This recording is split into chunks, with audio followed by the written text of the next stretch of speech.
Uyayikhetha igumgedlela inkosi enkulu uBhombela Sitima Samampondo. Baba mkhulu phakade. Amen.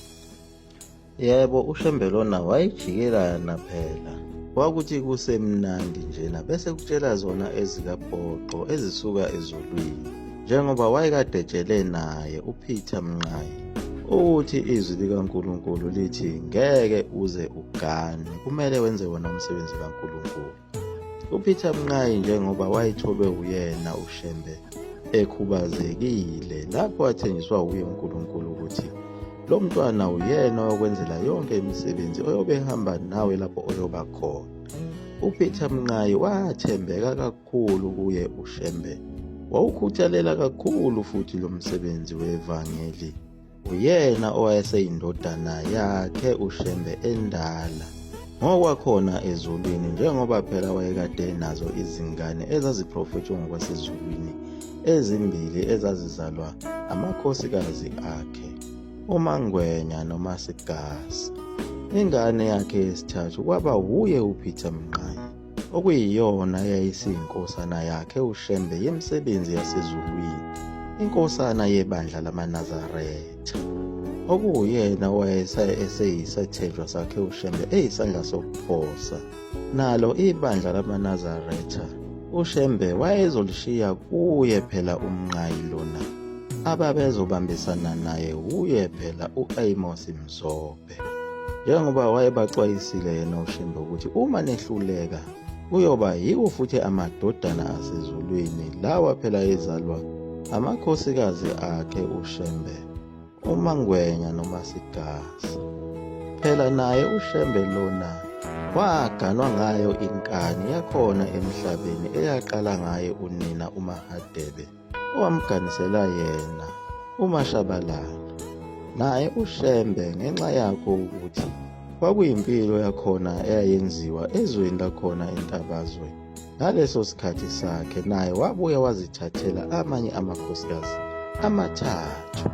Ilapho-ke azigqatha naye uNkulunkulu esembuza ukuthi yini lena oyenzayo, ngoba ngakutshela kusukela umncane ukuthi ungagani.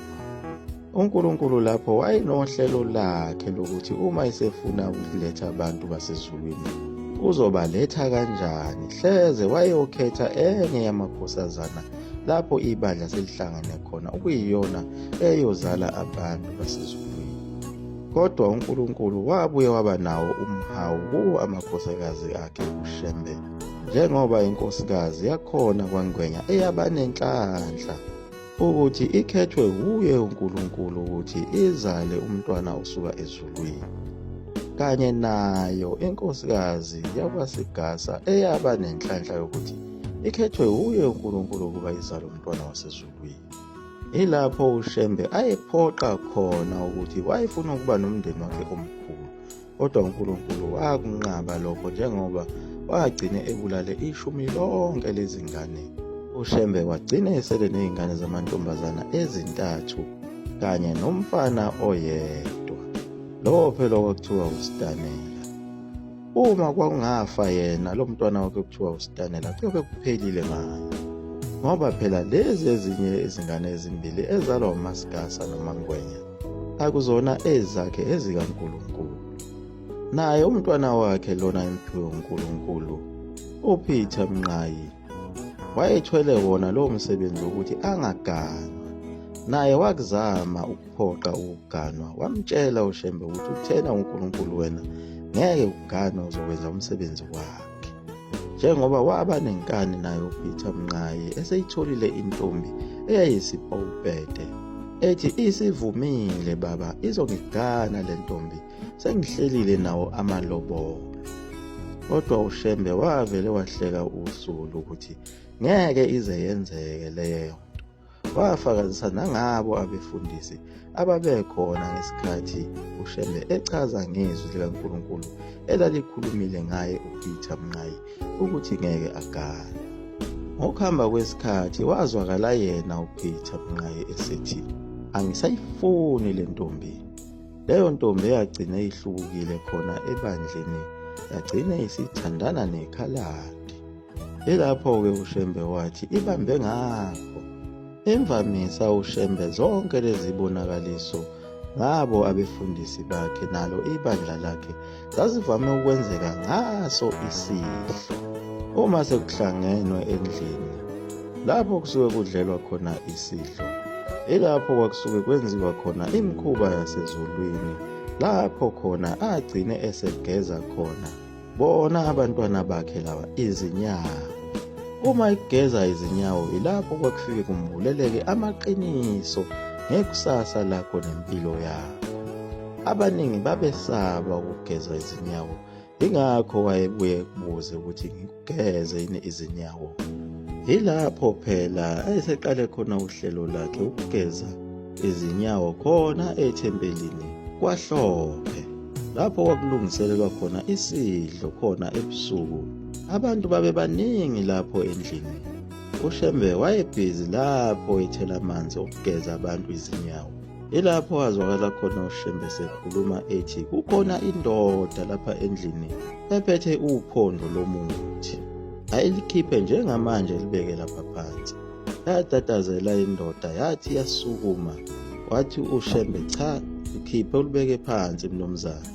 Nangempela yalikhipha libeka phansi uphondo indoda, kwasha kumthakathi wabanjwa. Wayelokhu egudla nayo indishi egeza abantu izinyawo. Ilapho waze wafika kuye futhi undodana wakhe omunye ayiphiwe yena, lowo phela kwakuthiwa u-Ezra Mbonambi, owayezalwa yiso phela isigwili uJan Dambuza Mbonambi. Wafika wambheka emehlweni wabe sembuza ukuthi mntanami ngigeze yini inyawo. Wavuma u-Ezra Mbonambi. Waphinde wambuza okwesibili, wavuma u-Ezra Mbonambi. Kwaze kwaba kathathu wavuma u-Ezra Mbonambi. Ilapho uShembe ashintsha khona wakhuluma naye u-Ezra Mbonambi, ibandla lilalele. Wathi mntanami, uyavuma ukuthi ngikugeze, kodwa izingelosi ziyaphuma, wenzeni?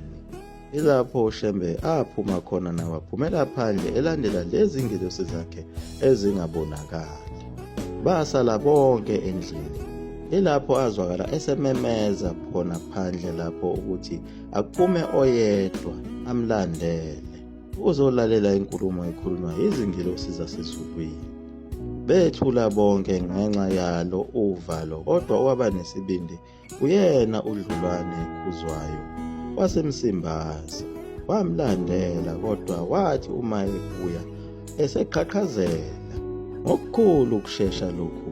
Uma efika endlini ukhuzwayo wabe sebachazela abantu ukuthi laba bantu uShembe akhuluma nabo bayakhazimula.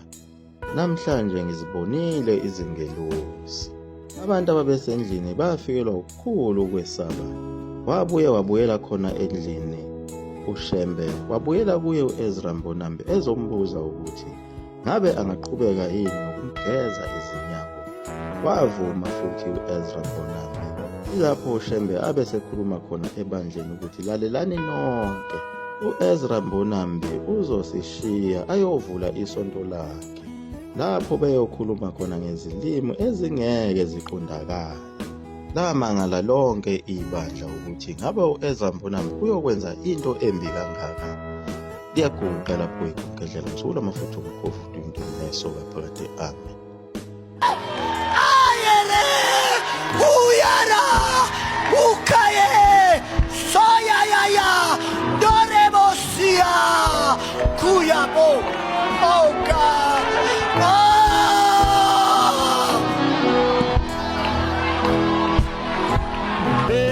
Maso yaba la mosa ya mosa mosa ya mo